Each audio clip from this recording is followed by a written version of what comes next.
Langsung dimulai saja. Siap.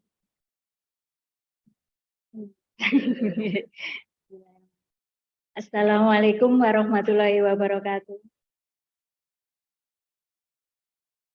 Puji syukur kita panjatkan kehadirat Allah Subhanahu wa Ta'ala yang telah memberikan rahmat-Nya dan hidayah-Nya, sehingga kita semua bisa bersama-sama berkumpul di sini untuk kajian pada pagi sampai siang hari. Sholawat dan salam senantiasa tercurah bagi Nabi akhir zaman Muhammad Sallallahu Alaihi Wasallam yang syafaatnya selalu kita nantikan di yaumil akhir kelak. Ibu-ibu salihah telah hadir di tengah-tengah kita. Ustadz Adi Abdillah, terima kasih kepada Ustadz yang sudah bersedia untuk nantinya menyampaikan tausiah pada hari ini. Dan terima kasih tentu saja kepada ibu-ibu salihah, muslimah salihah Universitas Gadjah Mada yang telah meluangkan waktu untuk kajian pada hari ini, ilmu agama yang nantinya akan bermanfaat bagi kita semua. Untuk ceramah pengajian hari ini mengambil judul Keindahan Nabi Muhammad SAW.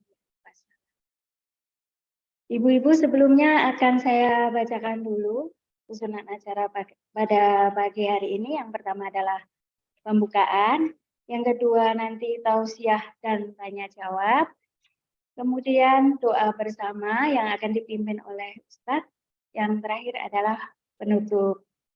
Baiklah, sebelum kita mulai pengajian pada pagi hari ini, kita bersama-sama baca basmalah. Bismillahirrahmanirrahim dan doa pembuka. Raditu billahi robba wa bil islam wa bi Muhammadin nabiyya wa Rofi warzuqni kitab. Kasih. Ibu-ibu semuanya, sesungguhnya Islam itu indah. Allah itu indah. Al-Quran yang mulia juga indah dan alam semesta ini juga indah. Nabi Muhammad dengan kemuliaan sifatnya dan keluhuran budi pekertinya, serta wajah dan postur yang menawan, menyimpan keindahan yang luar biasa. Dengan mengenal keindahan beliau, kita akan timbul rasa sayang dan juga keinginan hati untuk meneladani beliau dalam kehidupan kita sehari-hari di dunia ini. Baiklah, untuk lebih jelasnya, kita silakan kepada Ustadz Adi untuk menyampaikan secara tuntas tentang keindahan dari Rasul. Kami persilahkan kepada Ustadz.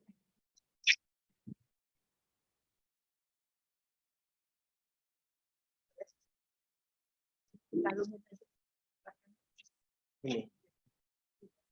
Terus ini aja. Udah, ini gini aja.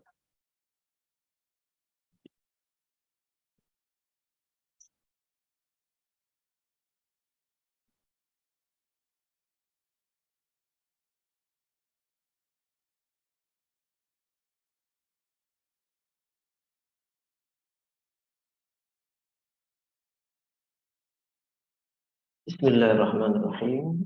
Assalamualaikum warahmatullahi wabarakatuh. Alhamdulillahi rabbil alamin. Alhamdulillah ala ni'matil iman wal islam. Allahumma salli wa sallim wa barik ala nabiyyina Muhammad wa ala alihi wa ashabihi wa azwajihi wa dzurriyyatihi wa man tabi'ahum bil ihsan ila yaumiddin. Bunda-bunda solehah semua yang dirahmati Allah Subhanahu wa Ta'ala, apa kabar?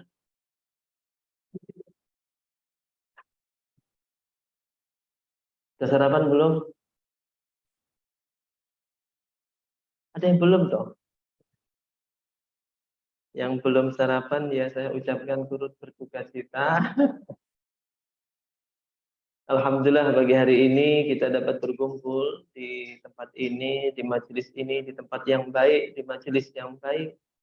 Semoga kita dikumpulkan dalam golongan orang-orang yang baik, yang kelak akan satu surga bersama Nabi Muhammad Shallallahu Alaihi Wasallam. Namun sebelum kajian ini saya mulai, saya mohon dengan segala hormat untuk tidak ada salah satu siapapun dari jemaah yang memegang handphone, ya.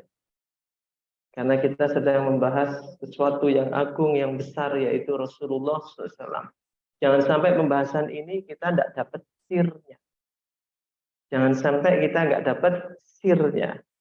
Sehingga dari awal sampai akhir kita duduk nggak dapat apa-apa. Makanya sementara selama kajian untuk menonaktifkan handphonenya dan tidak memegang handphonenya.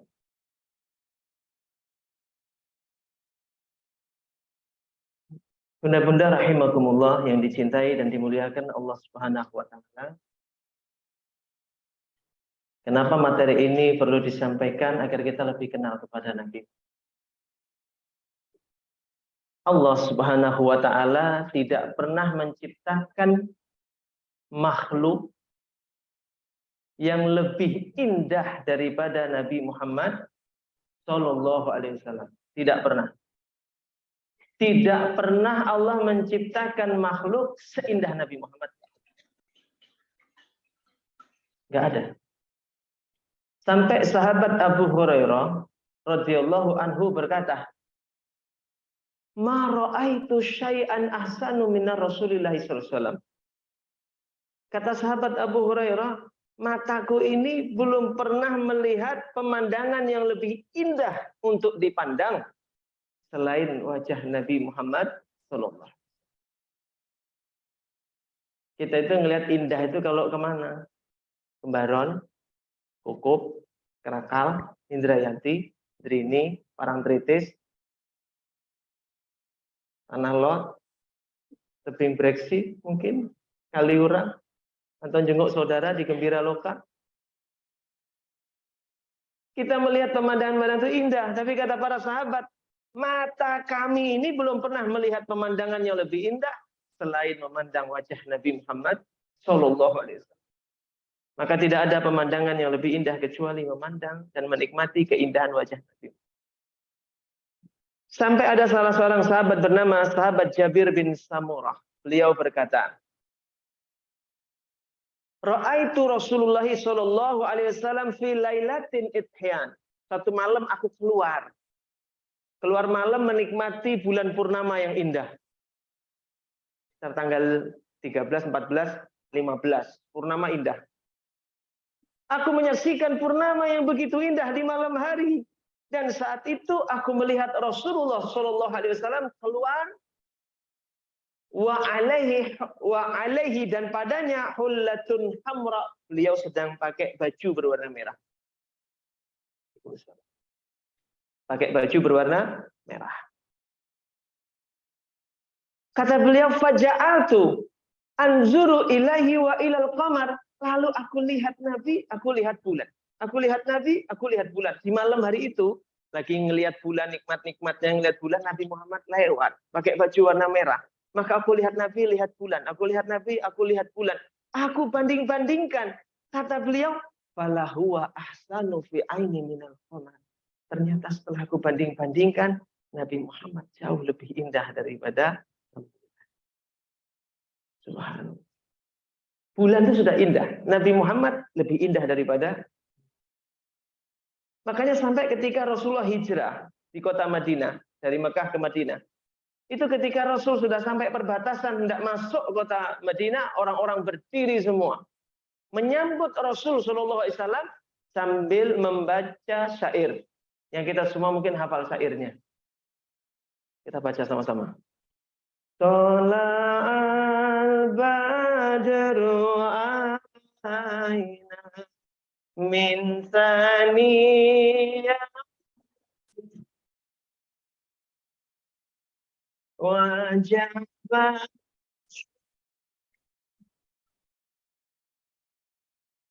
ma da'a lillahi da asyraqa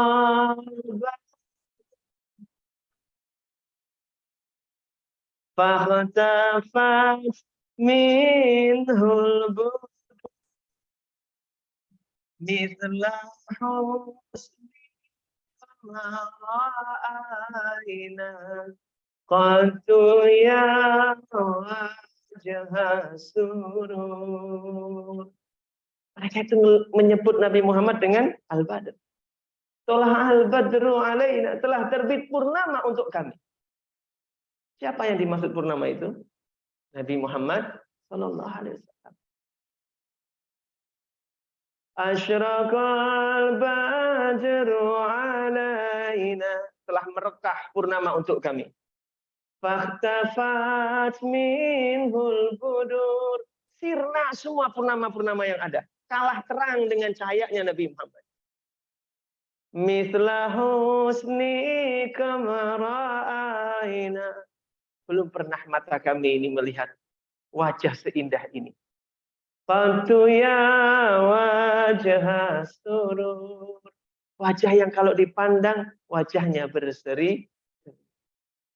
Wajah Nabi Muhammad selalu wajahnya berseri-seri, indah dipandang. Sampai kata para sahabat, sejak saya masuk Islam sampai hari ini, sampai detik ini, ketika aku beradu pandangan dengan Nabi Muhammad, aku selalu melihat wajahnya dalam keadaan sedang tersenyum.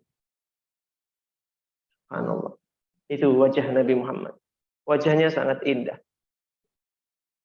Sampai dikatakan wajah Nabi itu bersinar seperti rembulan. Dalam kitab Al-Ayatul Bayyinat fi Adhani Rasulillah min Mu'jizat disebutkan. Suatu malam Siti Aisyah jahit bajunya Rasulullah, pinjam jarumnya Hafsah. Di zaman Nabi belum ada listrik. Gelap, Bu. Jahit bajunya Rasulullah. Jarumnya itu jatuh. Qadarullah, jarumnya jatuh. Karena gelap rumah Nabi. Dicari jarum yang kecil, sebutir jarum dicari, gak ketemu-ketemu. Tiba-tiba kamarnya Siti Aisyah yang gelap menjadi terang. Sehingga ketemu, ini jarum yang saya cari dari tadi. Maka Siti Aisyah melihat, dari mana ini cahaya, kok bisa rumah saya terang? Begitu melihat di pintu, ternyata Rasulullah baru saja masuk. Terangnya rumah itu karena pancaran cahaya Nabi Muhammad Shallallahu Alaihi Wasallam. Hingga jarum yang kecil jatuh di gelap malam pun terlihat. Subhan. Maka kata beliau, kata Siti Aisyah, apa? Duhai ya Rasulullah, alangkah indahnya wajahmu ya Rasulullah. Alangkah indahnya wajahmu ya Rasulullah. Apa kata Nabi? Ya Aisyah, maka celakalah orang yang nanti tidak bisa melihat wajahku. Siapa mereka yang nggak bisa melihat wajahmu ya Rasulullah? Wajah seindah ini, ada orang yang tidak diizinkan Allah di hari kiamat memandang wajah Nabi Muhammad. Siapa? Man dzukirtu indahu, orang yang disebut namaku di hadapannya, falam yusolli alayya, dan dia tidak mau bersolawat untuk. Disebut nama Muhammad, dengar telinganya nama Muhammad, tidak mau membaca sallallahu. Itu orang yang nanti nggak akan melihat indahnya wajah Nabi Muhammad sallallahu alaihi wasallam.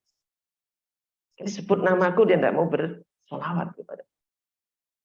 Itu Rasulullah Shallallahu Alaihi Wasallam, wajah yang begitu indah. Bahkan sahabat Nabi dalam kitab ini disebutkan, kalau kami berjalan bersama Rasulullah di malam hari, kami tidak butuh lampu, nggak butuh senter, nggak butuh pelita. Sebab apa?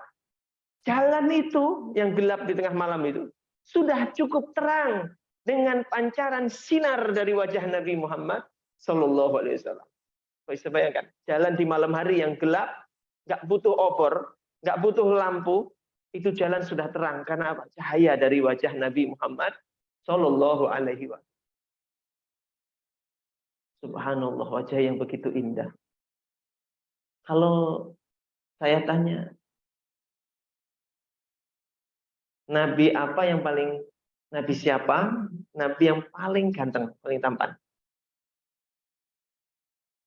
Kita semua ngertinya Nabi paling tampan adalah Nabi Yusuf alaihissalam.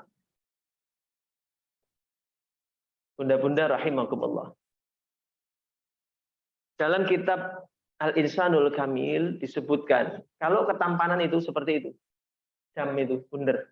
Kalau ketampanan seperti itu ketampanan oleh Allah dibagi menjadi dua. 50-50, 50-50. Yang 50 Allah berikan kepada baginda Nabi Muhammad Sallallahu Alaihi Wasallam. 50 ketampanan di dunia ini Allah berikan kepada Rasulullah SAW. Sisanya berapa? 50. 50 ini dibagi lagi oleh Allah menjadi dua. 25%, 25%. 25% inilah untuk Nabi Yusuf alaihissalam. Sisanya berapa? 25%. Untuk siapa? Semua laki-laki di dunia ini, termasuk suami panjenengan. Dari zaman Nabi Adam ila yaumil kiamah. Maksud saya, bayangkan 25% bagi rata manusia sejak yang awal hingga yang akhir. Makanya dapatnya remahan-remahan begini. Ya Mas, dapat remuan-remuan begini. Lumayan masih komanan, masih kebagian. Walaupun dapat remuan-remuan. Subhanallah, Nabi Muhammad separuh ketampanan. Tetapi oleh Allah Subhanahu wa taala, ketampanan Nabi Muhammad yang ditampakkan di muka bumi tidak semuanya ditampakkan. Kalau ditampakkan ketampanan Nabi Muhammad semuanya, orang udah nggak bisa ngapa-ngapain. Nggak bisa ngapa-ngapain. Sekarang yang separuh dari ketampanan Nabi Muhammad saja, Nabi Yusuf. Saya cerita Nabi Yusuf, yang separuh dari ketampanan Nabi Muhammad. Mesir itu pernah paceklik kurang lebih 4 tahun, langit tidak menurunkan hujan.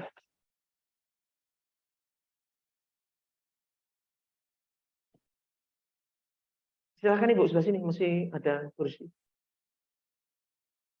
Monggo. Monggo.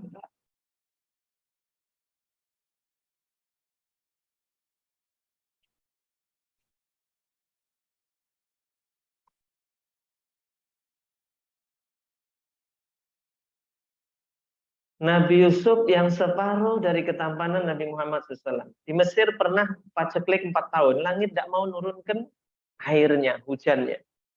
Bumi tidak mau mengeluarkan tanamannya, airnya semua mata air berhenti. Sungai Nil pun kering. Dari langit, dari bumi kayak kompakan. Semuanya menghentikan airnya atas izin dari Allah Subhanahu wa taala.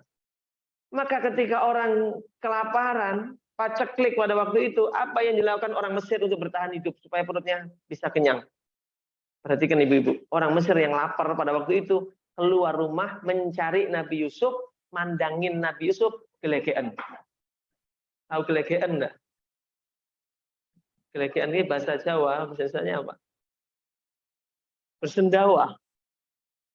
Jadi mandang lapar perutnya, keluar sekeluarga, mandang Nabi Yusuf, itu kenyang perutnya.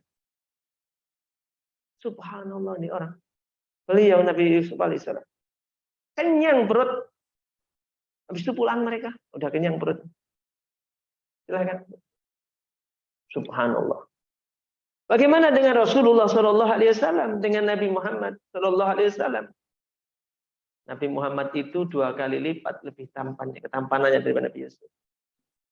Sahabat Nabi yang punya masalah, sedang punya masalah berat, mungkin bisnisnya lagi kolab, mungkin ada masalah dengan rumah tangganya. Itu suatu hari sahabat Nabi ini bertemu Rasulullah, mau curhat. Assalamualaikum ya Rasulullah. Kelihatan mukanya sumpah gitu. Waalaikumsalam ya sahibi. Ada apa? Boleh saya duduk ya Rasulullah? Silakan, duduk, ada apa? Saya mau curhat ya Rasulullah. Saya mau curhat. Saya lagi ada masalah. Oh, silakan duduk. Ya, duduk. Ya, silakan cerita, ada apa? Kata Nabi Muhammad. Ada apa toh? Sebelum cerita dia mandang wajah Nabi Muhammad. Nunduk lagi. Pandangi wajah Nabi, mau cerita nunduk lagi. Mandang lagi, nunduk lagi. Lalu Nabi berkata, kenapa nggak jadi cerita? Kok malah diam? Ayo cerita. Ini kata sahabat Nabi apa? Ya Rasulullah, cukup memandang wajahmu hilang semua, derita saya hilang. Mandang wajahmu hilang semua beban derita saya. Dan cukup ya Rasulullah, saya nggak jadi cerita. Hati yang sumpeknya hati, ngelihat Nabi Muhammad, hilang sumpeknya. Sempitnya hati, ngelihat Nabi Muhammad, lapang hatinya. Subhanallah. Masalah yang berat, yang sumpek datang itu, dan mukanya sumpek gitu. Datang ke Nabi Muhammad, lihat wajah Nabi, ceria lagi. Pulang, enteng bawaan. Sampai Sayyidina Abu Bakar itu pernah seharian ikut Nabi, sampai lapar. Nabi kerasa, ya Abu Bakar kayaknya kamu lapar. Betul ya Rasulullah, dari tadi soalnya ngikuti Nabi terus sampai siang, sampai sore. Pulanglah dulu makan sana. Pulang. Sampai rumah sama istrinya disiapkan makanan satu piring. Harus satu gigitan. Ditaruh lagi. Balik lagi nemuin Nabi. Ya Abu Bakar. Jadi makan saya. Loh, kenapa? Kok cepat banget? Ya Rasul. Sudahlah di sampingmu itu sudah kenyang perut saya ya Rasul. Sedetik pun saya nggak sanggup pisah denganmu. Nggak sanggup saya ya Rasul. Itu sahabat-sahabat Nabi kepada Rasulullah Shallallahu Alaihi wa alihi. Indah. Perempuan-perempuan yang hidup di zaman Nabi Yusuf alaihissalam itu ngelihat ketampanan Nabi Yusuf tergoda. Sampai dikatakan Zulaiha sebelum beliau bertobat, beliau naksir anak angkatnya sendiri. Sampai kemudian gosip beredar keluar. Diomongin banyak orang.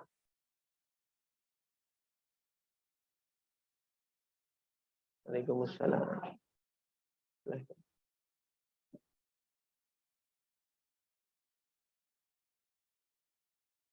Sampai dikatakan perempuan-perempuan itu pada ngegosipi Zulaiha.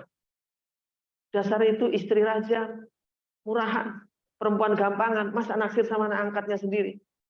Mangkel. Yusuf, mereka ngata-ngatain saya. Hanya kesel dia, dibikinlah undangan, emak-emak yang suka ngegosip itu diundang semua. Bu RT, Bu RW, Bu Dukuh, perwakilan dari tukang ngegosip, dari check and recheck, dari insert investigasi, lambe turah, dan semua diundangi semua. Meja dikasih jalan, kayak semacam buah apel, dikatakan buah apel, masing-masing dikasih pisau.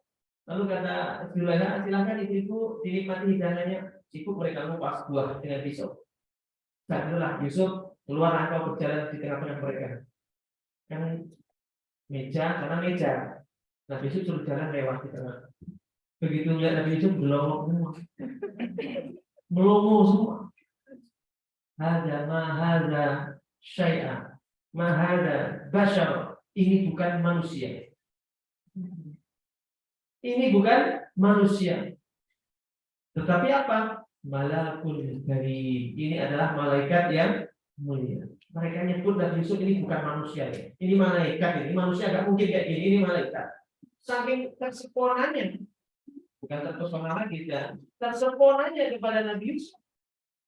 Mereka itu nggak ada. Ya diiris bukan buah. Tapi dari tangan ini. Mereka baru sadar mereka sejarah itu. Baru kerasa tangan perempuan itu. Ibu bisa bayangkan orang kok sudah gantengnya itu sampai nggak terasa tangannya diiris gimana? Dan Nabi Muhammad 2 kali lebih tampan daripada Nabi Yusuf.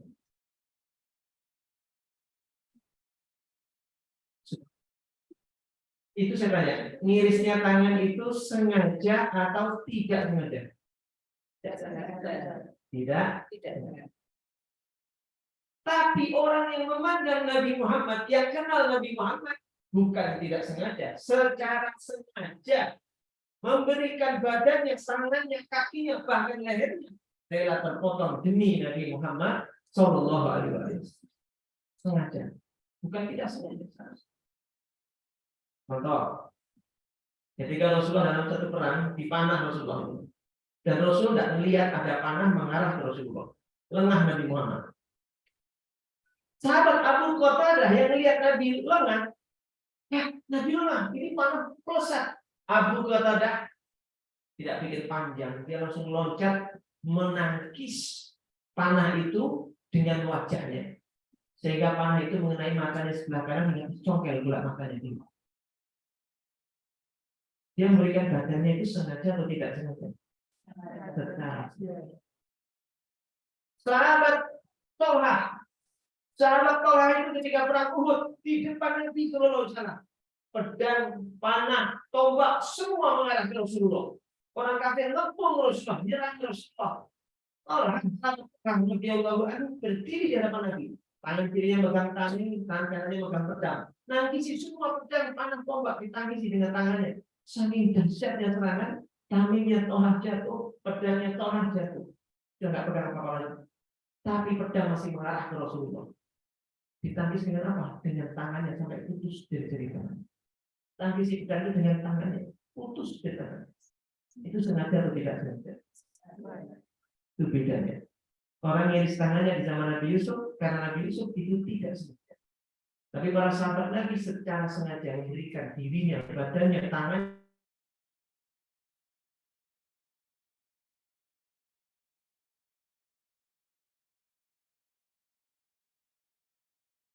Yang indahnya wajah Nabi Muhammad itu dikatakan Abu Jahal. Abu Jahal itu musuhnya Rasulullah. Sampai meninggalnya dia kafir. Lain sama Abu Sofyan. Kalau Abu Sofyan itu musuhin Nabi, tapi ketika Fatul Mekah dia kemudian Islam. Tapi Abu Jahal, Abu Lahab itu sejak awal sampai akhir, sampai meninggalnya mereka kafir. Abu Jahal itu nama aslinya Amr bin Hisham. Beliau itu selalu kemana-mana bawa sorban, bukan yang di kepala. Sorban itu yang di badan itu ya, di pundak namanya sorban atau rida. Kalau yang di kepala namanya imamah. Jadi kalau yang di kepala namanya imamah, kalau yang di pundak namanya sorban. Ini yang di pundak namanya sorban, yang di kepala namanya imamah. Imamah. Bukan so imam. Imam itu menjadi campur sari. Abu Jahal itu kalau ketemu Rasulullah SAW di jalan tutup dengan sorbannya, wajahnya itu tidak mau lihat lagi. Papasan ditutup, sampai kemudian orang itu ada orang bertanya, ya Abu Jahal, ya Amr bin Hisham, begitu jijiknya engkau dengan Muhammad sampai itu nggak mau lihat wajah Muhammad. Saking bencinya engkau dengan Muhammad sehingga engkau kalau papasan nggak mau lihat wajah Muhammad. Apa kata Abu Jahal ini? Musuhnya lagi, beliau mengatakan, aku tidak mau memandang wajah Muhammad, dan aku jatuh cinta kepada Muhammad. Gak mau memandang wajah Nabi Muhammad karena takut jatuh cinta kepada Rasulullah. Maka dikatakan dalam sejarah, Rasul itu memang dimusuhi, di muka itu dibenci, mati, dikatai ini, katai itu. Tapi kalau Rasul berjalan di depan rumah, mereka rebutan, ngintip dari jendela, dari pintu, dari gorden, ngintip. Kenapa ngintip? Padahal mereka benci. Ya, mulut mereka memang mencaci. Tapi satu nyari-nyari mereka. Itu Nabi Muhammad. Indahnya wajah Nabi Muhammad. Sekali nggak ngelihat wajah cari mana-mana, cari. Tapi gengsi, mulutnya mencaci maki, gengsi. Mata mereka nggak bisa memungkiri. Itu keindahan dari Rasulullah Shallallahu Alaihi Wasallam. Sebagian keindahan dari wajah Nabi Muhammad Shallallahu Alaihi Wasallam. Wajah yang tidak ada duanya di muka bumi ini. Qablahu wa ba'dahu. Sebelum dan sesudahnya tak pernah Allah menciptakan makhluk seindah Nabi Muhammad. Orang kafir itu mencari cara untuk jatuhkan Nabi Muhammad, gak ngerti caranya, bingung. Dikatain tukang orang gila, nyatanya waras. Dituduh tukang sihir, Muhammad itu tukang sihir, nyatanya Nabi Muhammad gak pernah belajar ilmu perdukunan. Bingung mereka, gimana cara jatuhkan martabat Muhammad? Mereka baru ingat, ternyata di Mekah itu ada seorang laki-laki penyair yang bernama Hasan bin Thabit. Orang kafir ini.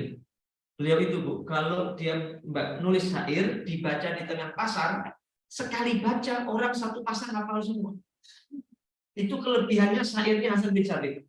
Syairnya tajam tapi mudah dihafal. Cepat viral. Dia baca cepat viral, masuk di YouTube, di Facebook, di Instagram, di Twitter, cepat masuk. Cepat viralnya. Nah, diundanglah dia. Makanya ada Al-Qur'an itu ada surat namanya Asy-Syu'ara. Penyair. Karena di zaman Nabi, orang yang kedudukan jabatan paling tinggi itu penyair. Bukan dosen, dokter, bukan, tapi penyair. Kalau di Indonesia kan enggak kan? Orang yang prestisius itu kalau jadi dosen, jadi dokter, jadi pejabat itu dihormati. Tapi kalau zaman Nabi itu penyakit. Makanya ada surat Asy-Syu'ara. Maka dipanggil Hasan bin Sabit, ya Hasan, ada apa? Panitia ini undang. Tolonglah buatkan syair yang isinya menjatuhkan Muhammad, menjelek-jelekkan Muhammad, lalu kau baca di tengah pasar. Biar orang pada hafal semua, jatuhlah nama Muhammad. Itu sampai begitu ya. Dikasih uang 1 gepok. Ini DP-nya. Belum dilunasi, ini baru DP-nya. Yang udah jadi kami lunasi. Uang dinar, emas, 1 kantong. Tapi dia ini profesional. Baik. Saya akan melakukan tugas ini, tapi saya ini orang yang profesional. Saya tidak mungkin menjelekkan Muhammad kalau saya nggak lihat langsung kejelekannya. Saya harus tahu betul datanya. Ini fakta. Saya akan datang ke sana, saya akan izinkan saya nemui Muhammad, saya akan ikuti kemana Muhammad pergi, akan saya cari di mana kekurangannya, baik orangnya maupun perkataannya ataupun perbuatannya. Buat bahan saya nulis syair itu. Maka Hasan bin Sabit mengikuti Rasulullah. Pura-pura masuk Islam, ikut di majelisnya, ikut dengerin, ikut hadir, ikut kemana, ikut dia. Ikutnya bukan untuk belajar agama, ikutnya untuk mencari kekurangannya Rasulullah. Doa berapa hari, balik lagi ke panitia. Panitia saya barang uang 1 gepok atau kantong emas itu dibanting. Hasan, apa kurang mau uangnya, DP-nya? Mana sayangnya? Sudah berapa hari kami tunggu? Gendeng kalian semua ini. Kira-kira gitu ya. Kalian suruh saya mencari kejelekan Muhammad. Hanya itu ikut dengan Muhammad berapa hari, tidak ada satupun aibnya orang itu. Cacatnya, kekurangannya tidak ada satupun. Ketahuilah oleh kalian, setelah ini saya akan mengikuti Muhammad, menemui Muhammad, dan saya akan menyatakan keislaman saya di hadapan Muhammad. Justru Hasan bin Sabit kemudian balik ke Rasulullah, menyatakan keislamannya di hadapan Nabi Muhammad, dan menulis syairnya Hasan bin Sabit betul-betul viral sampai hari ini. Bagaimana bunyi syairnya? Wa ahsanu min kalam taraqattu aini wa ajmalu min kalam talidin nisa khuliqta mubarra'an min kulli dhibin ka'annaka qad khuliqta kama tasau. Sedikit tapi itu dihafal banyak orang, yang dengar hafal semua. Di depan Nabi bacanya, apa artinya? Wa ahsanu min kalam taraqattu aini, mata kami ini, mataku ini belum pernah melihat wajah seindah wajahmu ya Rasulullah. Wa ajmalu min kalam talidin nisa, dan tidak akan pernah ada seorang perempuan melahirkan orang seindah dirimu ini selama-lamanya, tidak akan pernah. Kulikta mubarra'an min kulli aibin, Allah menciptakan engkau tidak punya aib sedikit pun. Min kulli aibin, dari setiap aib enggak ada. Ka'annaka qad khuliqta kama tasau, seakan-akan engkau itu diciptakan sesuai dengan pesananmu sendiri. Kita tuh lahir sesuai pesanan kita ya. Pernah pesan? Kalau mau pesan jadi anaknya Sri Sultan, lahir langsung kaya. Kalau mau pesan pengen kulit yang warnanya putih, hidungnya mancung. Mesti kalau pesan. Tapi kata Sayyidina Hasan bin Sabit, engkau itu lahir seolah-olah seperti pesananmu sendiri. Maksudnya apa? Hidung yang paling indah, hidungmu. Mata yang paling penting, matamu. Yang paling jernih, matamu. Wajah yang paling indah, wajahmu ya Rasulullah. Rambut yang paling menawan, ya Rasulullah. Badan yang paling sempurna, badanmu ya Rasulullah. Semua kesempurnaan, semua ter itu ada pada Nabi Muhammad. Terbaik, terindah, ter itu pada Nabi Muhammad Sallallahu Alaihi Wasallam. Gak punya aib. Maka dalam kitab Maraqil Ubudiyah fi Syarih Bidayatil Hidayah, salah satunya disebut ada 10 itu, 10 kekhususan yang dimiliki Rasulullah. Antara lain, saya nggak bahas ini. Antara lain, satu, wa ma tasahaba aslan fi madazam. Seumur hidup Nabi Muhammad tidak pernah menguap. Menguap. Bayangkan, dijaganya kemuliaannya oleh Allah. Ibu tahu dengan kita kalau umat disuruh nutup pakai tangan, nutupnya pakai tangan kanan kiri. Kiri. Kirinya pakai yang putih atau yang hitamnya? Maaf, yang hitam ini saya menjadikan putih ya. Yang hitamnya atau yang putihnya? Yang hitamnya. Sunnahnya itu pakai tangan kiri. Kenapa kita tutup menguap dengan tangan kiri atau dengan tangan kita tutup? Supaya salah satunya setan tidak bisa masuk. Kan gitu dalam hadis disebutkan setan itu masuk dalam tubuh kita, maka tutup ketika nguap supaya setan tidak masuk. Dan Nabi Muhammad tidak menguap agar apa? Tidak ada celah bagi setan masuk ke Rasulullah SAW. Subhanallah. Dan rahasianya kenapa Nabi tidak menguap? Orang itu kalau menguap suka hilang wibawanya. Seganteng-gantengnya dia ke gunung.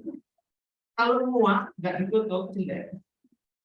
Ganteng-gantengnya Pak Hasan ke gunung itu kalau menguap jelek. Secantik-cantiknya Raisa kalau menguap jelek. Allah yang terkenal. Jadi kayak gitu. Dan Rasul itu tidak pernah muak, dijaga kewibawaannya oleh Allah Subhanahu. Kita habis mandi aja muak. Pengajian baru berapa menit, muaknya berapa kali? Untung pakai masker ini muaknya nggak kelihatan. Dikatakan dalam kitab Maraqi, Ubudiyah Bisyari Bidayatul Hidayah, wa ma waqa'at zubabatun abadan fi jismihil hasani. Tidak pernah ada seekor lalat hinggap di tubuhnya yang mulia Nabi Muhammad SAW. Tidak pernah. Kenapa? Lalat itu tahu menghormati Nabi Muhammad. Saya itu hewan yang kotor, yang jorok, biasa tinggal di tempat-tempat yang kotor, yang bau, tempat sampah. Nggak pantas saya hinggap di tubuh yang mulia, tubuh Nabi Muhammad SAW. Subhanallah. Lalat tahu cara menghormati Nabi. Kita habis mandi ke temploan, habis mandi ke temploan lalat.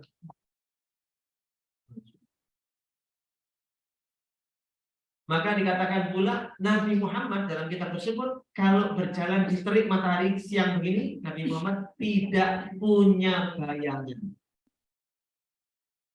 Sebetulnya itu cukup ya bagi orang kafir yang kok beda kita semua punya bayangan, kok Nabi Muhammad nggak punya bayangan, ini mesti betul-betul bukan manusia biasa, ini pasti seorang Nabi. Sebetulnya ngelihat itu aja udah cukup buat mereka beriman. Tapi begitulah orang kafir. Orang kafir itu ditunjukkan Nabi bulan dibelah aja masih tetap kafir. Ngelihat Nabi nggak punya bayangan masih tetap kafir. Itu beda di zaman Nabi Musa, di zaman yang lain. Itu mereka beriman tuh kalau melihat nabinya menunjukkan mukjizat yang luar biasa baru beriman. Di zaman Nabi itu benar-benar masya Allah bebal betul. Ditunjukkan begini masih. Makanya berat perjuangan Nabi Muhammad. Kenapa Nabi Muhammad nggak punya bayangan? Dikatakan para ulama, kenapa Nabi Muhammad tidak punya bayangan? Sebab matahari malu memantulkan bayangannya Nabi Muhammad. Kenapa malu? Sebab sinarnya matahari itu adalah pantulan dari cahayanya Nabi Muhammad. Ibu kalau siang hari bawa senter, terus matahari disenterin, berguna atau tidak itu? Enggak berguna. Kenapa? Senternya dengan kalah terang dengan cahaya. Benar. Begitulah ketika matahari menyinari Rasulullah, kalah terang dengan cahayanya Rasulullah, sehingga enggak ada bayangan. Saya pernah ke Temboro. Di Temboro itu ada museum Rasulullah. Ada beberapa jasad Rasulullah di sana, seperti rambut, seperti jenggotnya Rasulullah, bekas darahnya Rasulullah, terompahnya Rasulullah. Di sana saya melihat tongkatnya Rasulullah, terompah sendalnya Rasulullah, kain sorbannya Nabi Muhammad, dan sebagian jasad Nabi yang lain, dan benda-benda yang melekat di tubuh yang mulia Nabi Muhammad. Rambut Rasul itu dikatakan oleh penjaga museum menjelaskan rambut Nabi Muhammad itu setiap tahunnya panjangnya bertambah sekian mili. Setiap tahun mesti bertambah sekian mili tumbuh rambut Rasulullah. Dan dikatakan rambut Rasul dengan kita beda. Rambut manusia itu kalau di laboratorium dicek, itu sudah dicek, rambut Rasul pun sudah dicek. Itu manusia itu terdiri dari kurang lebih 13 elemen yang ada dalam satu helai rambut. Itu kurang lebih ada 13 elemen. Ini elemennya ini itu ada 13. Sementara ketika dilihat dengan mikroskop, dengan diteliti di laboratorium, rambut Rasulullah ditaruh, yang ada hanya cahaya. Tidak ada yang lain kecuali hanya cahaya. Itulah nur Nabi Muhammad. Sampai Allah nyebut Nabi Muhammad sebagai nur dalam surat Al-Maidah ayat 15. Waja'akum minallah nur. Telah datang dari sisi Allah untuk kalian nur, cahaya. Itu Nabi Muhammad sallallahu alaihi wasallam.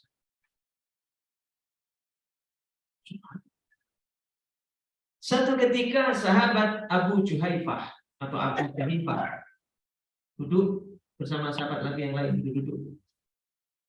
Lalu melihat Nabi Muhammad datang, mereka berdiri nyambut Rasulullah, bersalaman antri. Kata sahabat Abu Juhaifah, aku pun ikut antri, pengen salaman sama Nabi Muhammad. Nabi datang kan semua berdiri nyalami. Begitu aku pegang tangan Rasul, aku cium tangan Nabi Muhammad, aku tempelkan ke wajahku. Kalau ada orang mencium, nggak dibuat hari itu, mencium, tempelkan tapak tangannya ke wajahnya. Itu sama aja begitu Rasulullah, dicium, tempelkan. Kata sahabat Abu Juhaifah apa? Beliau mengatakan, ketika aku mencium tangan Nabi Muhammad, aku letakkan di wajahku, ternyata lebih wangi daripada minyak kasturi dan lebih sejuk daripada salju. Tangan Rasul lebih sejuk daripada, lebih wangi daripada. Sahabat Anas bin Malik yang 10 tahun melayani Rasul pernah komentar. Apa komentar beliau? Beliau berkomentar, aku belum pernah menemukan ada kain ataupun sutra yang lebih halus daripada telapak tangannya Nabi Muhammad. Belum pernah. Belum pernah menemukan kain atau sutra yang lebih halus daripada telapak tangan Nabi Muhammad sallallahu alaihi wasallam. Nabi itu perang, yang dipegang pedang. Nabi itu pakai kuda, pakai unta, yang dipegang tali yang keras. Nabi nimba, Nabi cari kayu bakar, mestinya tangannya kapal. Tapi dengan aktivitas yang luar biasa, tangan Nabi tetap halus. Kata sahabat Anas lebih halus daripada sutra.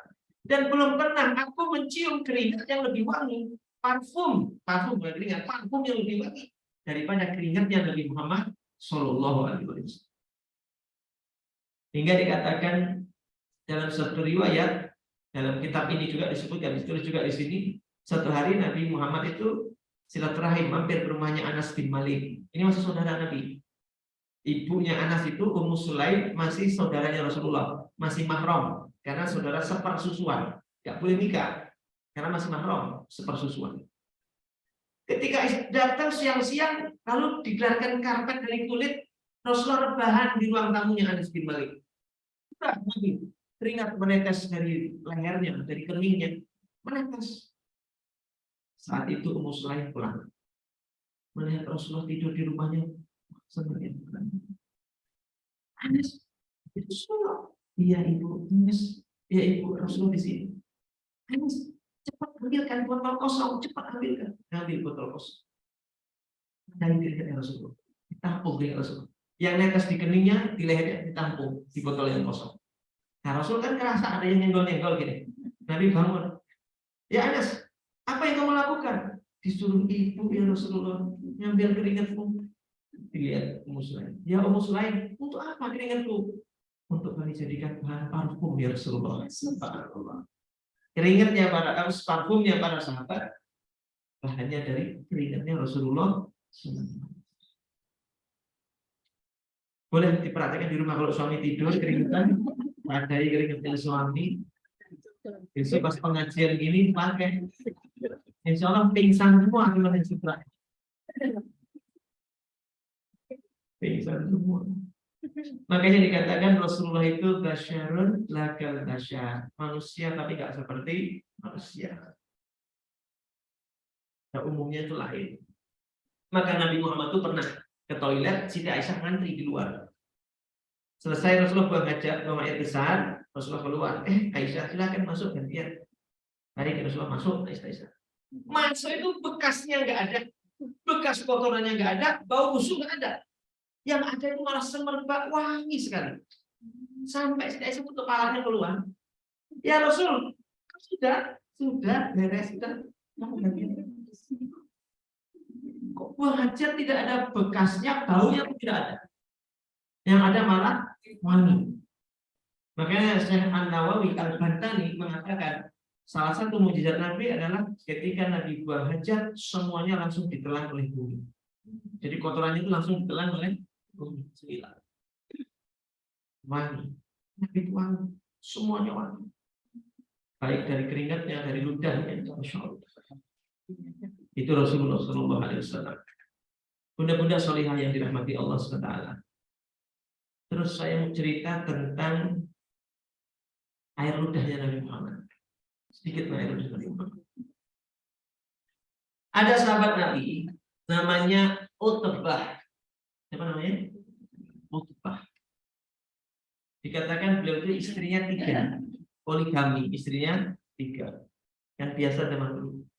Ya jelas biasa, orang zaman dulu itu sebelum Islam tuh istrinya 10, istrinya 20. Istrinya sampai puluhan. Islam datang itu tuh membatasi, menyelamatkan perempuan-perempuan itu. Sehingga dibatasi. Jadi semangatnya syariat ayat poligami itu semangatnya membatasi, bukan semangatnya untuk memperbanyak. Tapi semangatnya itu dulu turun itu untuk membatasi.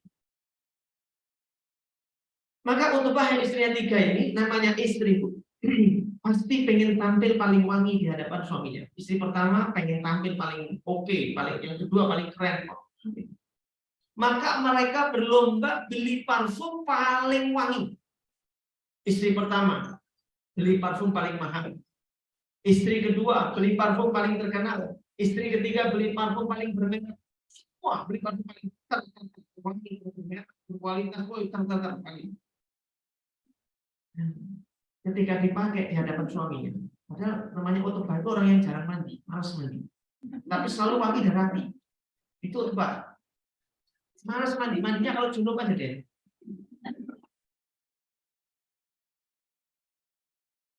Nah, istrinya ini tanya, wahai suamiku, jujur ya, kami ini beli parfum paling mahal sudah, paling terkenal sudah, paling berkualitas sudah. Tapi kenapa parfummu itu lebih wangi dari kamu? Beli parfum di mana, suamiku? Tanya gitu. Yerusalem. Engkau beli parfum di mana? Maka kata suaminya, saya tidak pakai parfum. Saya tidak. Heran istrinya. Loh, kok bisa engkau nggak pakai parfum? Begitu wangi. Kami kira engkau pakai parfum. Makanya kalau berlomba-lomba lebih wangi dari engkau. Ternyata kau lebih wangi. Kami kira engkau pakai parfum. Ternyata nggak pakai parfum. Kok bisa wangi? Baru Utbah cerita. Dulu ketika saya kanak-kanak, masih anak-anak, aku cerita penyakit kulit kayak semacam bisul yang nggak bisa disembuhkan. Berobat kemana-mana nggak sembuh. Kemudian orang tuaku mengajakku ke Rasulullah. Di depan Nabi, aku disuruh buka baju. Lalu Nabi meludah di telapak tangannya.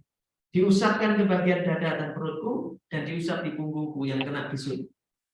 Sejak hari itu, bisul itu sembuh. Dan wangi bekas air ludah Nabi sampai hari itu tidak hilang. Itu kejadiannya kanak-kanak. Dia sekarang istrinya sudah 3 berapa tahun. Tapi ludah Nabi yang melekat di tubuhnya tidak hilang. Pengiritan itu nggak perlu beli parfum, hemat ya. Dari air ludahnya Rasulullah Shallallahu Alaihi Wasallam. Di zaman Nabi ada seorang perempuan yang terkenal kalau ngomong suka kasar, kalau ngomong suka celetak, suka ceplos. Itu perempuan terkenal gitu. Nabi sedang makan dendeng, itu tahu dendeng? Daging, kepingan daging, itu alot apa empuk? Alot ya, dendeng itu biasanya alot. Rasul itu makan dendeng, lagi nikmati dendeng, karena alot digigit, dikunyah di geram sebelah kanan. Belum empuk, pindahkan geram sebelah kiri. Belum empuk juga pindah kanan kiri. Perempuan itu lewat. sambil berkata, terkenal omong ini, terkenal perempuan ini kasar. Dia lewat ngomong gak sopan. Ya Nabi, makan kok gak bagi-bagi, lupa sama umatnya. Kira-kira begitu ya diomongkan. Makan kok gak bagi-bagi. Nabi sabar. Ibu silakan duduk. Duduk di depan Rasul. Lalu Nabi sambil ngunyah, di depan itu ada dendeng, satu keping dendeng, dipotong, disobek, diberikan. Ibu silakan makan sama saya, silakan makan. Enggak, saya enggak mau. Ibu, saya enggak bisa yang saya suguhkan lagi yang lain kecuali hanya ini. Saya enggak ada yang lain untuk suguhkan kecuali ini. Kata ibu itu, saya hanya mau dendeng yang sedang kau kunyah ini. Nabi udah capek ngunyah itu. Tinggal kita nanti diminta sama orang. Dikeluarkan sama Nabi, diberikan kepada perempuan itu, diambil dimakan. Nabi yang capek ngunyah, yang menikmati orang lain. Kata perawi hadis apa? Sejak perempuan yang terkenal omong yang kasar itu makan dendeng kena yang dikunyah Nabi itu, sampai sejak itu sampai meninggalnya tidak pernah lagi ngomong kotor, ngomong jorok, ngomong kasar. Sembuh sakitnya. Subhan. Makanya Nabi itu obat penyakit hati. Ngomong kotor, ngomong kasar kan penyakit hati. Dan Nabi juga obat penyakit badan. Khotbah yang sakit begitu bisulan, kalau udah Nabi sembuh. Sahabat Abu Qatadah yang saya ceritakan tadi, kan kena panah tuh Bu. Bola matanya keluar loh. Saya ceritakan di awal tadi. Itu sama Nabi diambil bola matanya, dimasukkan lagi ke rongganya, kembali sempurna. Dan kata Abu Qatadah apa? Mataku yang sebelah kanan justru lebih jernih sekarang daripada yang kiri. Sambil berharap coba tadi dua-duanya ya. Yang kena. Dua-duanya sekarang lebih jernih. Terus makanya kemudian ada orang menulis doa, tapi kadang cara baca doanya dilakukan. Namanya doa tibbil qulub. Doa obat hati. Allahumma sholli ala sayyidina Muhammadin tibbil qulubi wa dawati wa afiyatil abdani wa shifaiha wa nuril absari wa diyai wa alihi wa sahbihi wa sallim. Dianjurkan kalau sakit, bagian yang sakit itu dipegangnya dengkulnya yang sakit, mau yang lututnya, sambil megang lutut sambil bacain dulu. Allahumma sholli ala sayyidina Muhammadin tibbil qulubi wa dawaiha. Ya Allah, sampaikan sholawat untuk baginda Nabi Muhammad yang karenanya menjadi obat penyakit hati. Beliaulah penawar segala penyakit hati. Ingat tadi saya sebutkan kisah sahabat Nabi yang sumpah hatinya, gelisah, lagi sedih, datang ke Nabi Muhammad, lapang lagi hatinya. Nabi itu obat hati. Orang yang kena penyakit hati suka mengumpat, suka mencela, makan dendeng bekas punya Nabi. Alhamdulillah. Itu Nabi itu obatnya hati. Wa afiyatil afiat. Afiat itu apa? Sehat, wal afiat, sehat. Wa afiyatil abdani wa shifaiha. Abdan itu badan. Abdan. Nabi itu obat yang menyehatkan bagi badan. Berkat beliau badanku menjadi sehat. Badanku menjadi sehat. Berkat beliau. Badannya siapa? Utbah. Siapa? Qatadah. Sahabat Nabi yang lain banyak. Sayyidina Ali pernah sakit mata. Mau perang ditunjuk jadi panglima, malah panglimanya sakit mata. Maka oleh Rasul, ya Ali mendekatlah. Sayyidina Ali mendekat. Enggak bisa melihat matanya. Diludahi matanya, sembuh. Oleh Rasul SAW. Makanya para ulama menganjurkan kalau ibu punya penyakit jantung, pegang jantungnya sambil baca Allahumma sholli ala sayyidina Muhammadin tibbil qulubi wa dawatiha wa afiyatil abdani wa shifaiha wa nuril absari wa diyaiha wa ala alihi wa sahbihi wa barik alaihi. Lututnya apa yang sakit? Perutnya, kepalanya sakit, kepalanya pegang sambil bersolawat, baca solawat itu. atau doa itu doa minta kesembuhan. Doa itu harus pakai sholawat. Kalau doa nggak pakai sholawat, doanya nggak akan sampai. Kullu doa mauquf bainas sama wal ard. Setiap doa yang kita baca menggantung di antara langit dan bumi. Jadi setiap kita baca doa itu hanya gantung aja doa di antara langit dan bumi. Hatta tusolli ala Nabi Muhammad. Sampai dia mau bersolawat kepada Nabi. Baik, mudah-mudahan rahimahullah itu mengantar dari saya tentang bagaimana keindahan dari Rasulullah Shallallahu Alaihi Wasallam. Dan itu masih banyak lagi. Jadi kan nanti bisa beli juga kitab namanya, ada terjemahnya sekarang, Syama'il Muhammadiyah.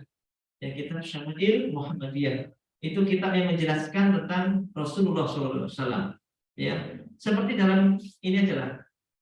Ini ya, dalam kitab ini ada bab khusus membahas ketampanan Nabi Muhammad. Bab ketampanan ini isinya adalah yang membahas ketampanan wajah Nabi Muhammad. Ketampanan wajah. Itu satu bab, isinya hadis. Itu ketampanan. Terus ada hadis, ada bab sendiri, judulnya ini, wajah Rasulullah. Isinya apa? Hadis-hadis tentang wajah Rasulullah Shallallahu Alaihi Wasallam. Wajah. Terus ada bab lagi, judulnya apa ini? Mata Rasulullah. Kumpulan hadis hanya membahas itu sudah berapa lembar ini? Hanya membahas ya Rasulullah Shallallahu Alaihi Wasallam. Ini bab mata. Matanya Rasulullah. Ibu jangan tercengang. Di bab berikutnya apa judulnya? Bulu mata Rasulullah. Satu bab sendiri hanya membahas bulu mata Rasulullah. Bahasa lain tentang bulu mata. Ini isinya beberapa hadis tentang bulu mata Rasulullah Shallallahu Alaihi Wasallam. Jadi detail sendiri-sendiri. Ada pelipis, ada wajah, ada mata, ada bulu mata. Dan ini bab khusus bahas alisnya Rasulullah SAW. Lain dengan bulu mata. Satu bab bahas alisnya Rasulullah. Ini Masya Allah. Tadi wajah, ada bab mulut Rasulullah, nanti ada bab hidung Rasulullah, Masya Allah. Jadi kita bisa tahu bagaimana keindahannya Rasulullah Shallallahu Alaihi Wasallam. Ya, dengan itu mudah-mudahan kita nanti muncul rindu ke Nabi Muhammad, cinta ke Nabi Muhammad. Yang cinta itulah nanti akan mengantarkan kita ketemu dengan Rasulullah Shallallahu Alaihi Wasallam. Sebelum saya tutup, kita baca satu salawat sama-sama bareng ya. Salatullah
Baik,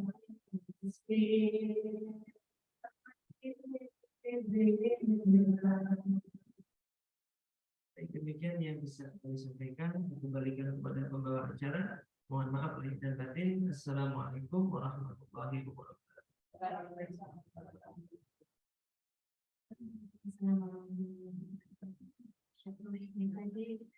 Saya dari awal sampai ini tadi nggak intinya apa ya, terkagum-kagum dan sampai membayangkan, Masya Allah, itu kita sampai timbul rasa yang rindu seperti apa.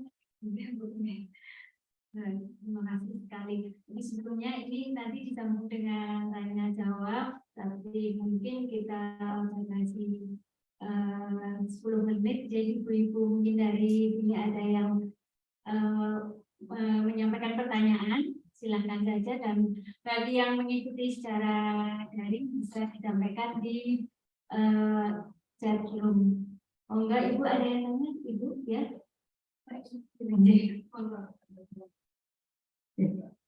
Assalamualaikum warahmatullahi wabarakatuh. Alhamdulillah, kagum-kagum mendengar ini tadi. Saya ada pertanyaan. Saya Bu Indah Sumiati dari Ibu dari Porsilam. Nah, pertanyaan saya yang pertama, saya itu pernah ditanya oleh teman-teman karena saat itu tugas belajar di Jepang ini, dan Jepang bertanya, mengapa kok Islam itu tidak boleh kita itu menggambar ini? Karena kan yang dari agama lain ya, Yesus itu agamanya, terus agamanya, kenapa Islam tidak boleh? Dan padahal kamu percaya sekali dengan dia, bagaimana kamu bisa percaya? Itu yang pertama, Pak. Dan yang kedua, tadi itu saya mendengarkan Ustaz mengatakan bahwa rambut Rasul itu yang tiap tahun menambah 1 mili tadi itu apakah ada di mungkin di Arab Saudi atau mana peneliti begitu yang pernah meneliti DNK dari rambut Rasulullah? Apakah sudah ada? Baik, terima kasih pertanyaannya. Saya jawab ya. Baik, yang pertama tentang kenapa kita tidak boleh menggambar Rasul SAW. Pertama, tidak akan pernah orang bisa menggambar wajah Nabi. Tidak akan pernah bisa menggambar keindahan wajah Nabi. Tidak akan bisa terjangkau, gambar kita pasti jauh lebih jelek daripada aslinya. Maka kita menggambar itu tidak Rasul. Jauh lebih indah daripada yang kita sahabat Nabi itu dikatakan dalam sirah hanya mandang wajah Nabi itu sekejap, mandang nunduk lagi. Kalau mandang agak lama, matanya akan sakit, nunduk lagi. Dikatakan para ulama kalau sahabat Nabi berani melihat lama wajah Nabi Muhammad, buta matanya. Berani, hanya mandang menikmati sebentar, nunduk lagi. Mandang lagi menikmati, nunduk lagi. Nggak bisa lama-lama. Buta mata mereka. Dengan apa? Keindahannya wajah Nabi itu bisa membutakan mata orang. Makanya Al-Habib Munzir Rifat Al-Musawa ketika beliau belum meninggal tahun 90 berapa beliau mimpi. Beliau kan orang yang sangat cinta ke Rasulullah. Sering sekali mimpi Rasulullah. Itu sangat sering mimpi ketemu Rasulullah. Sampai satu malam beliau mimpi ketemu Rasulullah. Lalu dalam mimpinya beliau berkata, apa ya Rasulullah, izinkan mataku melihatmu ya Rasulullah. Buta enggak apa-apa setelah itu. Aku dalam mimpinya ngomong begitu. Buta enggak apa-apa, yang penting bisa melihat wajah. Apakah Rasulullah sampai tidak sebelum umurmu 40 tahun engkau akan bertemu dengan saya dalam mimpinya. Lalu beliau menceramahkan itu tahun 2014 atau beliau menceramahkan ke hadapan murid-muridnya bahwa beliau ini usianya tidak lebih dari 40 tahun karena sudah diberitahu oleh Rasulullah. Maka belum betul pas hampir 40 tahun beliau diceramah wafat beliau. Di panggung lagi ceramah beliau wafat. Sudah ditunggu oleh Rasulullah SAW.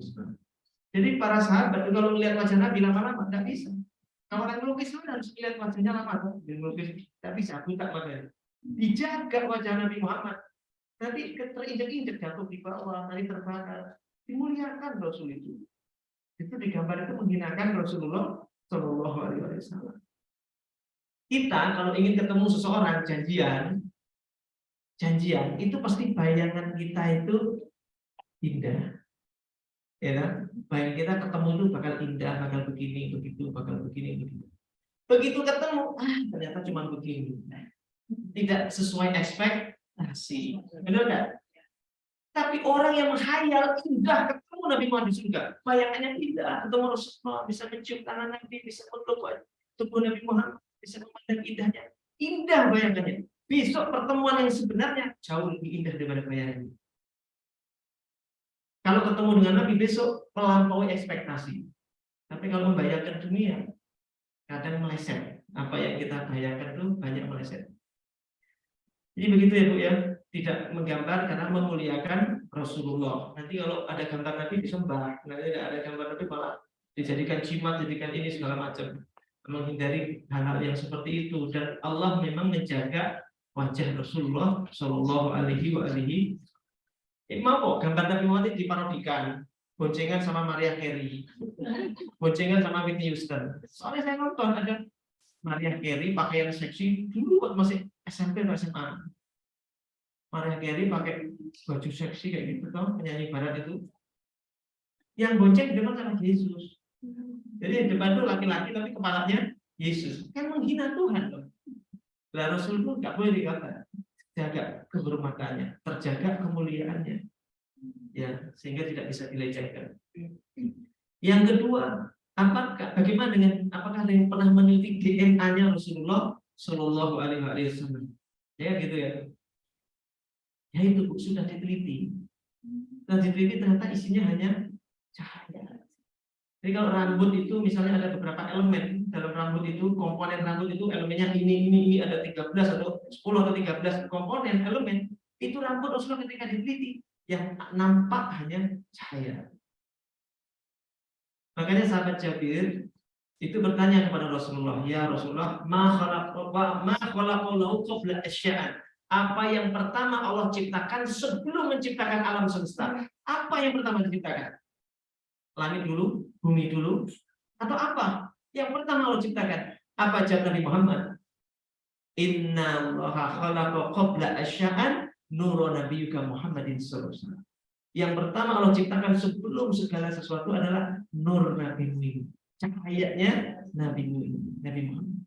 Jadi sebelum ada apa-apa, Allah ciptakan cahayanya Nabi Muhammad Sallallahu Alaihi Wasallam. Begitu ya Bu ya. Jadi Nabi itu nur, Nabi itu cahaya. Makanya ada istilah Nurul Mustafa, cahaya yang terpilih, yaitu Nabi Muhammad Sallallahu Alaihi Wasallam. Itu je.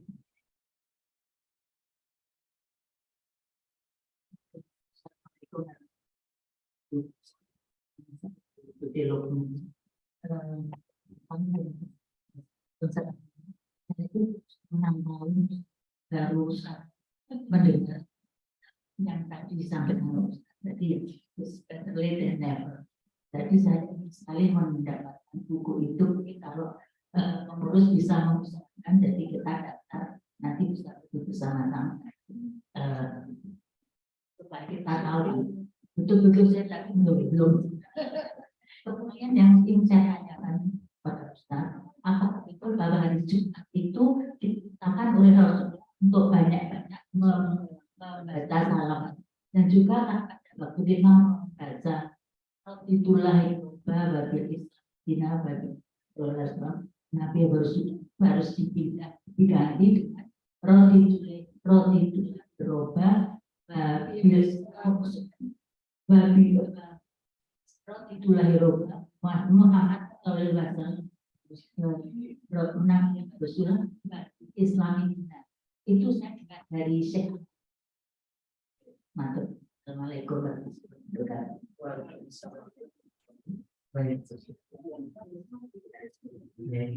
Terima kasih. Untuk yang mengenai buku, saya nggak jual buku ya Bu ya. Tapi saya bisa nanti membantu kan untuk memesankan itu saya bisa. Itu saya bisa. Baik, yang kedua, apakah kita dianjurkan bersolawat di hari Jumat? Rasul Sallallahu Alaihi Wasallam bersabda, Inna min afdali ayyamikum yaumal Jum'ah. Hari yang paling afdal di antara hari-hari kalian, Senin sampai Ahad sampai Sabtu, hari yang paling afdal adalah hari Jumat. Fa'aksiru alayya sholatan, maka pada hari itu perbanyaklah membaca sholawat untukku. Fa inna sholatakum tablughuni, karena sholawatmu itu akan disampaikan kepadaku. Orang yang banyak membaca sholawat kepada Nabi Muhammad, bil khusus di hari Jumat, maka dianjurkan di hari Jumat ini sementara zikir yang lain ditinggal, istighfar, tasbih, tahlil, itu ditinggal dulu. Fokuskan untuk memperbanyak sholawat. Khusus dari Jumat. Tetapi di hari yang lain juga kalau bisa dibacakan sholawat.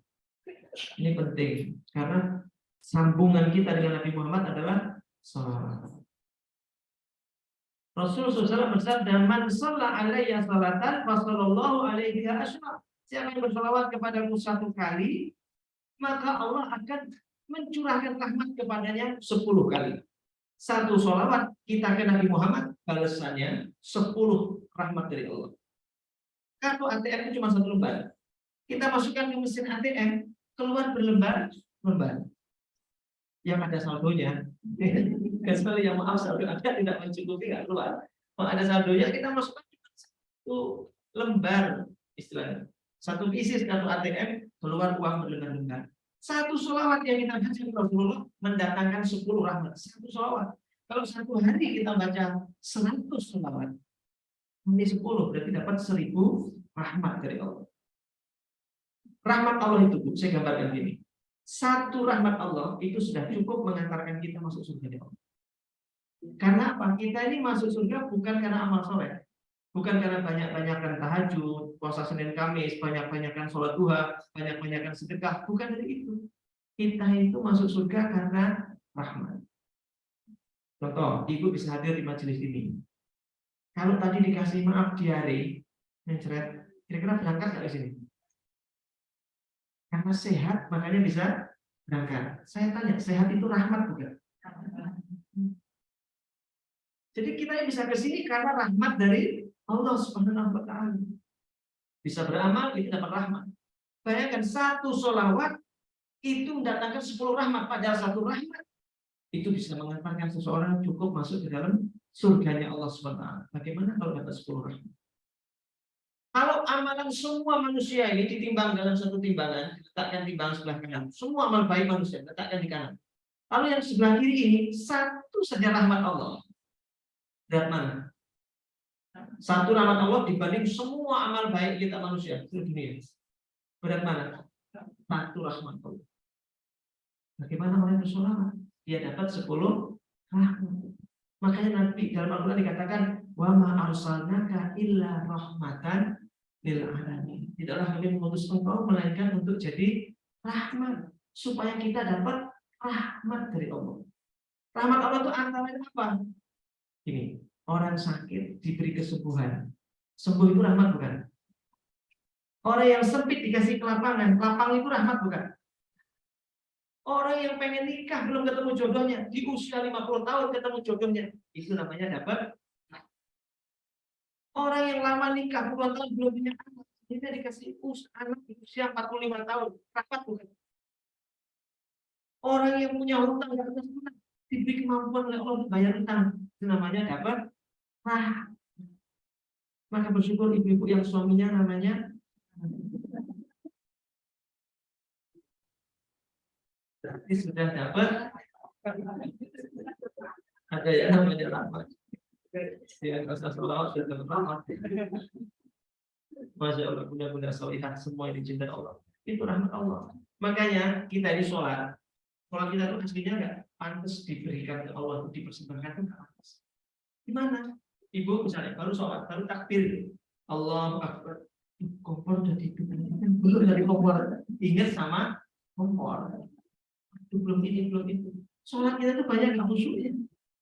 Kayak gini kok disuguhkan Allah. Sebetulnya nggak pantas. Sholat kita itu nggak ada nilainya sebetulnya. Cuma karena ada sholawat ke Nabi Muhammad di dalam sholat kita, menjadi punya nilai. Coba ibu sholat, muncullah 11 rakaat. Tidak sekalipun baca sholawat dalam sholat, diterima. Sholawat itu rukun dalam sholat. Orang yang sholat sekusyuk apapun nggak baca sholawat tidak diterima. khutbah Jumat, khutbah Idul Fitri, khutbah Idul Adha, khotib kok lupa nggak baca sholawat, tidak sah khutbah. Harus diulang dari sholawat itu jadi kunci antara kita dengan Allah Subhanahu wa Ta'ala. Maka dari Jumat ini dianjurkan untuk memperbanyak membaca sholawat, karena Rasul bersabda salah satunya, Inna aulan nasi bi yaumal qiyamah aktsaruhum alayya sholatan. Orang yang paling dekat dengan besok di hari kiamat, orang yang paling banyak membaca sholawat. Sampai dikatakan Nabi Adam itu dari kiamat itu datangi Rasulullah. Lalu Nabi Adam berkata, ya Muhammad, anda abuka, saya ini bapakmu, saya yang paling pantas ada di samping. Nabi diam. Datang Nabi Ibrahim, ya Muhammad, aku Ibrahim, kekasihnya Allah. Aku abal anbiya, bapaknya para nabi. Aku kan yang pantas di sampingmu. Nabi diam. Maju Nabi Musa, ya Muhammad, anda Musa kalimullah, aku Nabi Musa, bercakap langsung dengan Allah, tak perlu perantara malaikat Jibril. Bukankah aku yang paling pantas di sampingmu? Aku diam. Maju Nabi Isa alaihissalam.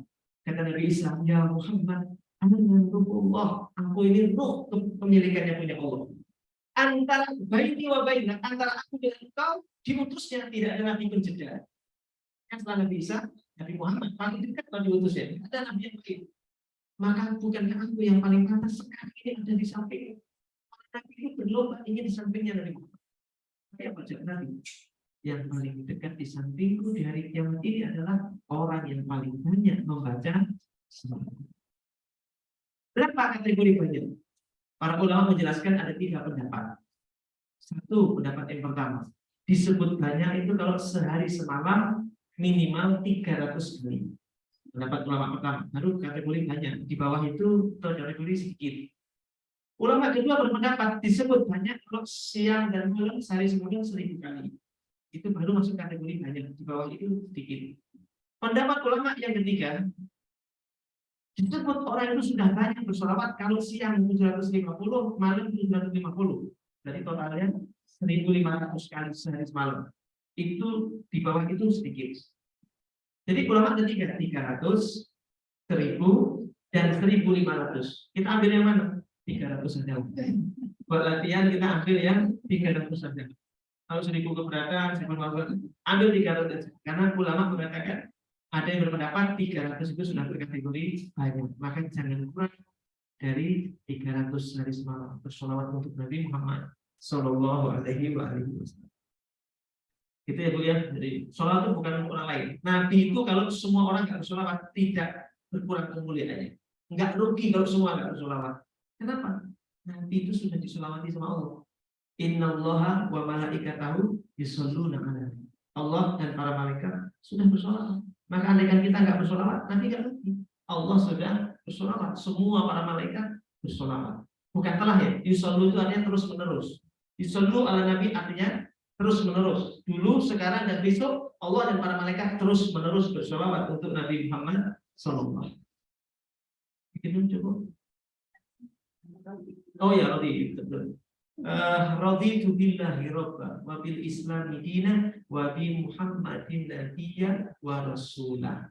Ditambahi wa rasulah karena Nabi itu adalah Rasul Allah, wa rasulah, Rasulnya Allah Subhanahu wa Ta'ala. Tidak ada masalah. Ya. Cukup gitu ya. Tapi yang tadi tidak, jadi tidak boleh dibikin tindakan. Jadi roti dengan lalu.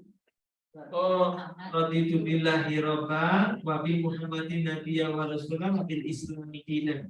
Itu hanya redaksi, mungkin redaksinya ada yang namanya gini Bu. Rasul itu ketika menyampaikan suatu kalimat, jangan sampai ingatnya yang ini dulu disampaikan, baru yang ini disampaikan urutannya.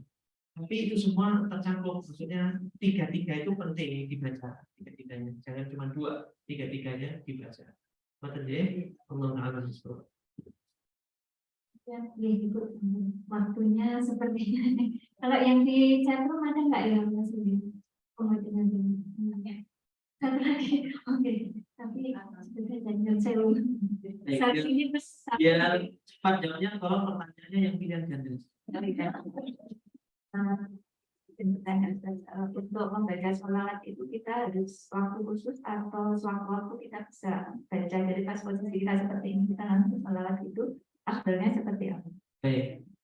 Boleh kapan saja baca sholawat, kecuali jangan di toilet, kamar mandi, ya.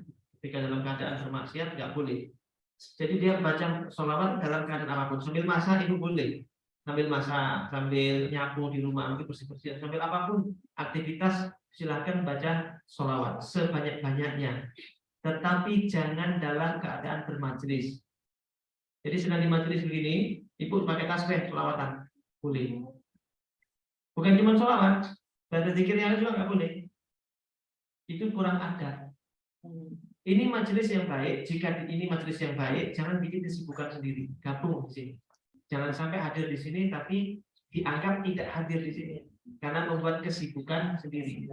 Maka bagi orang yang suka zikir boleh zikir bagus, tapi di dalam majelis ilmu, duduk kita di sini sudah dianggap sebagai zikir. Kita perlu lagi zikir. Itu kurang adab, ilmunya nggak berkah. Jadi silakan dilakukan di tempat yang lain, jangan di toilet, jangan bermaksiat ketika membaca sholawat, dan jangan di majelis ilmu, kecuali tadi ketika guru mengucapkan Nabi Muhammad itu diperbolehkan, dianjurkan. Oh enggak, boleh, nggak harus nutup aurat ya. Dalam keadaan mau tidur baca sholawat, ya boleh. Ada saya sampaikan sedikit kisah. Dia. Jadi ada ini kisah nyata. Bapak sama anak ini berangkat haji, bapaknya sakit di tanah suci, lalu meninggal. Anaknya ini kaget ketika bapaknya meninggal, wajahnya itu hitam banget.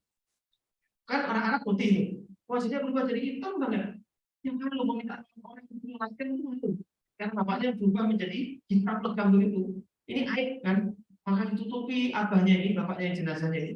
Malu meminta tolong orang untuk mandikan, nyolatin itu malu karena aibnya kelihatan. Dan dia bingung, dia cuma bisa nangis sampai ketiduran di jenazah, samping jenazah. Sampai kemudian dalam tidurnya itu dia mimpi, anak muda ini datang seorang laki-laki yang sangat gagah dan rupawan, mendatangi abahnya, dibuka penutup kepalanya, diusap, lalu wajahnya cerah kembali, putih kembali, ditutup, laki-laki itu pergi. Dipanggil sama anak muda ini, Tuan siapa? Wahai orang yang berwajah tampan, siapa Anda? Rasulullah Shallallahu Alaihi Wasallam. Kenapa engkau bisa begitu kepada ayahmu? Ayahmu itu memang pelaku maksiat, orang fasik. Tapi setiap mau tidur, dia baca sholawat kepadaku 10 kali. Setiap mau tidur, berarti kan nggak nutup orang. Kalau ibu-ibu ya mau tidur, dia senang baca sholawat. Mau tidur, dia baca sholawat kepadaku. Dan ketika dia akan meninggal, dia sebut-sebut nama. Dia bersolawat kepadaku. Maka aku tidak akan pernah membiarkan orang yang membaca sholawat kepadaku dalam keadaan susah. Maka dia datang. Bangun tidur kaget, ya Allah, ini Rasulullah. Lalu dibuka wajah ayahnya, betul-betul sudah putih lagi, bersih lagi. Itu fadilah ya dari salah satunya membaca sholawat. Kita jadi Allah Taala bisa. Selanjutnya doa bersama bisa dipimpin oleh Baik, kita berdoa. Saya Islam semua ya. Oh ya Islam.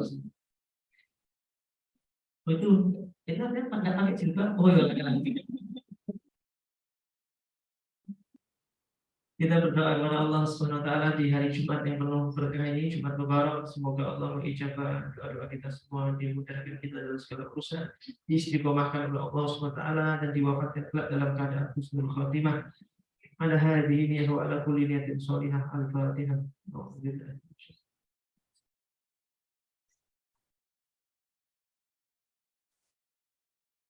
Iya kalau